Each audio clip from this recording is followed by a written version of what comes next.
Hi, xin chào tất cả các bạn. Hôm nay chúng ta sẽ học nguyên âm trong tiếng Lào tiếp phần 2. Ai chưa học về phần 1 thì hãy xem video buổi trước nhé. Chúng ta bắt đầu vào bài học.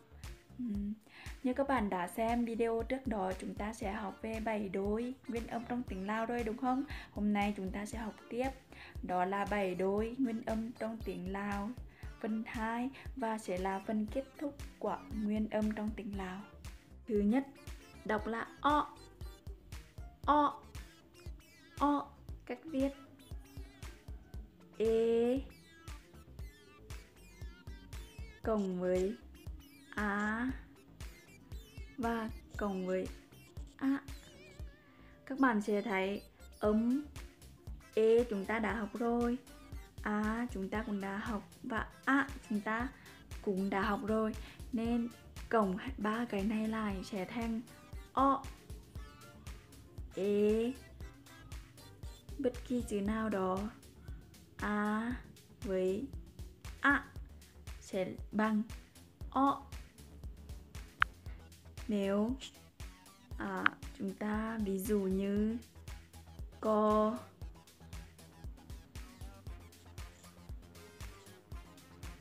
với âm o sẽ là cọ, đúng không? Cọ có nghĩa là đảo. Còn âm này là âm đối của âm o, đó là o. Âm nó sẽ dài hơn đúng không? O. Cách viết sẽ dễ viết nhất đúng không? Chỉ cần chấm một cái là được.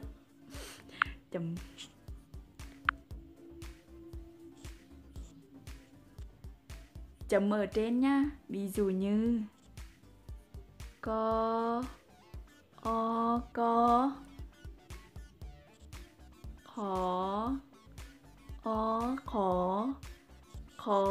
có nghĩa là xin, khó xin, như chữ khó khop chay có nghĩa là xin cảm ơn.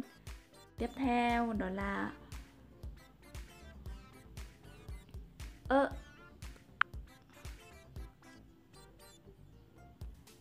nó sẽ bao gồm chữ e với chữ i đúng không? Nó sẽ thành âm ơ.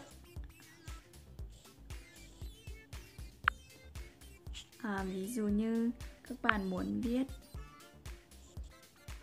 cộng với co cơ, hoặc là khó khơ.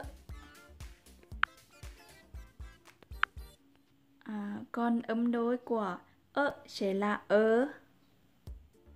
chúng ta sẽ viết là giống như nhưng mà sẽ dài hơn.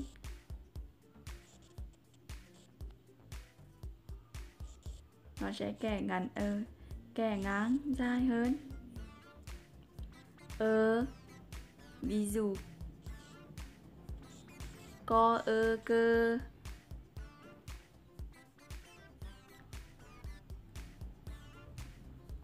Tiếp theo là yeah. Đọc là yeah, 2 dấu chấm. Yeah. Cách viết sẽ là có e, có dấu giống như chữ a nhưng mà chỉ có một, chỉ cần viết một cái thôi. Và nho xem ví dụ như là kia.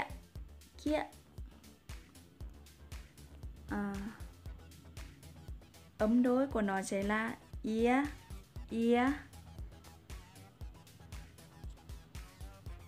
Cách viết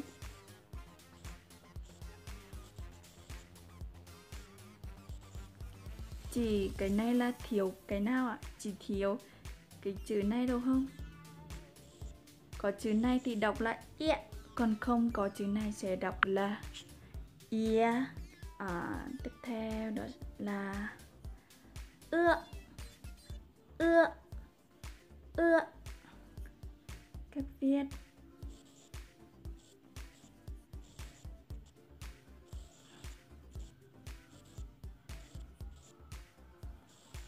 giống y, ư, chữ ư, đúng không? O đọc là ưa. Ví dụ như có ưa, cưa, hoặc là o cũng là ưa. Âm đối của nó sẽ là ưa, đúng không? Ưa, ưa sẽ dài.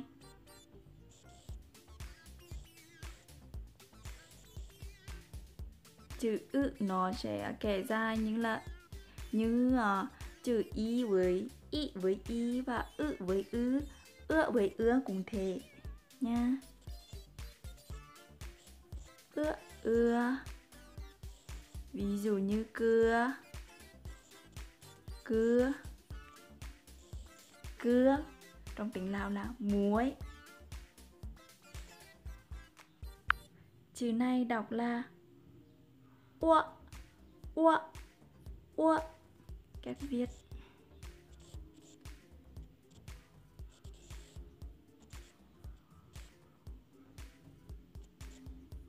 chữ này cách viết giống như chữ A, nhưng có một cái nhưng chữ này sẽ ngược lại. Các bạn có viết được không? Ua. Ví dụ như có ua, cua.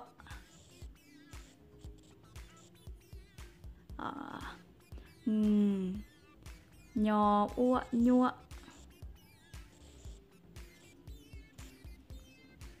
Tiếp theo, âm đối của nó sẽ là ua, ua, ấm ua. Cách viết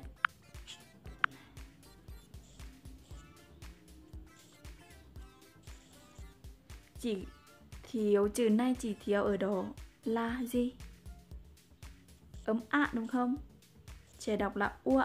Nếu chữ này nếu không có ấm a sẽ đọc là ua, ua.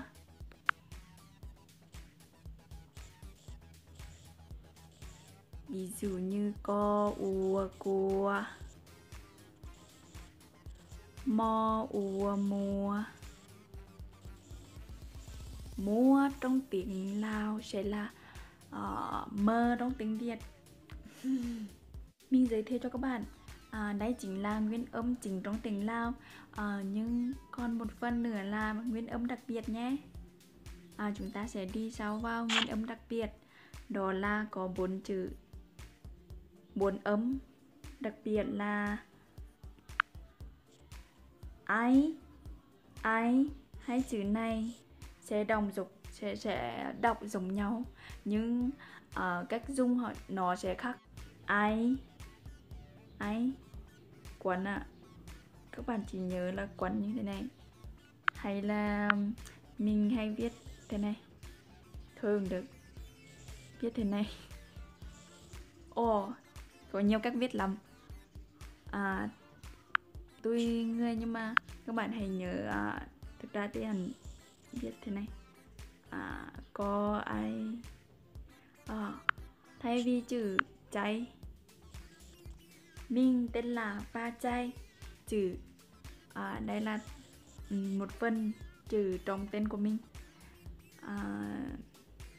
Cháy có nghĩa là tím, tấm. Cháy.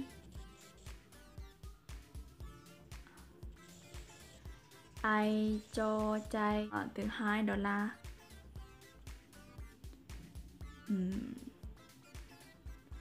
cũng đọc là ấy, đọc là ấm ấy. Cách viết thế này ạ. Chỉ cần viết thế này thôi. Ví dụ như có ai cay, cái sẽ có nghĩa là xa. Nếu có ghép vào chữ ấy. Đây sẽ không đọc, sẽ không có nghĩa là xa nữa, mà cái này sẽ không có nghĩa luôn. Ví dụ như hai từ này, cái là xa đúng không, sẽ ngược lại với cái là gần. Chữ này lại cộng với âm này, âm ấy này, còn chữ cái này cộng với âm ấy này. Chúng ta sẽ dần dần hiểu và tự biết sử dụng thôi. Tiếp theo đó là áo, âm là âm áo, áo. Cách viết sẽ bao gồm ế cộng với dấu và á sẽ bằng ế.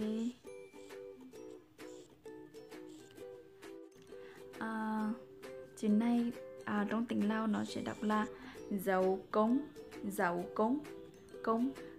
Chúng ta hãy nhớ là cong đi, dấu cống, đặt tên cho nó luôn, dấu cống. Như trong tiếng Lao thì đọc là cống, dấu cống, cống là hình cong xuống. Còn dấu này ngược lại thì trong tiếng Lao là dấu cắn, cắn. Chúng ta sẽ đọc là dấu cắn lên nhá, cắn giống như căn nhà, dấu cắn. Những chữ này cơ, cắn. Các bạn hãy nhớ là chúng ta sẽ thấy bằng cơ là cắn, nhưng mà sẽ là ở trên và là căn nhà. Hãy hình dung như vậy. Chúng ta viết lại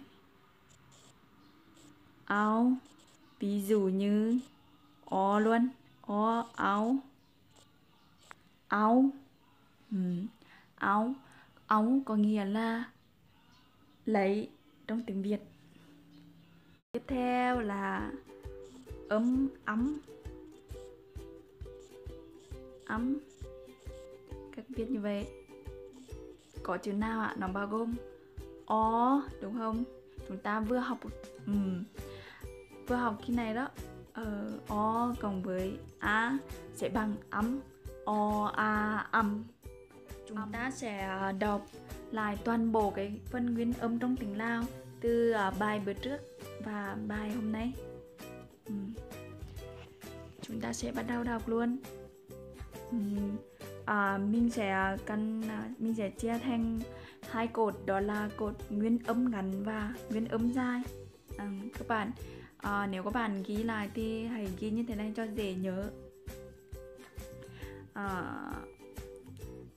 Thứ nhất đó là đọc a, a,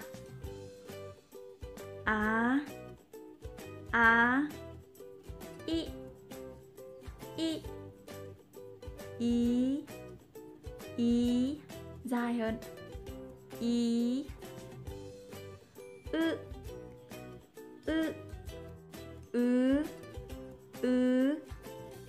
Tiếp theo u, u, u, u. Nguyên âm dài sẽ dễ đọc hơn đúng không? Vì trong tiếng Việt sẽ tương đương với các nguyên âm của tiếng Việt ta, nhưng nguyên âm ngắn nó sẽ nặng và ngắn cấp e, e, e, e, e, e, o, o, o. Thứ hai là của bài học hôm nay đúng không? Ta vừa học xong. Đọc là o, o, o, ơ, ơ, các bạn có thể thay chữ này hoặc là chữ này cũng được. Khi mình bài học sau này mình có thể viết thế này hoặc là thế này, các bạn hãy nhớ là chữ này nhá. Tiếp theo ia, ia, ia, ưa, ưa, ưa, ưa, ua, ua, ua. Và cuối cùng là nguyên âm đặc biệt các bạn. Chúng ta cùng nhau đọc.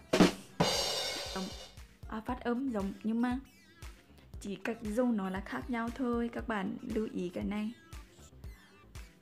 Ấy, ấm, áo, và âm cuối cùng là ấm. Nguyên âm trong tiếng Lào cũng không khác gì so với tiếng Việt đúng không các bạn? Chúng ta khó đó là sẽ tập viết thôi, còn tập viết và tập là cho nhớ thôi, còn phát âm thì cũng mình nghĩ là không khó đối với các bạn lắm. Bài học của chúng ta hôm nay sẽ kết thúc ở đây nha các bạn. Bye bye. Để được xem video nhiều hơn, các bạn nhớ ấn nút theo dõi nhé. Chụp chụp.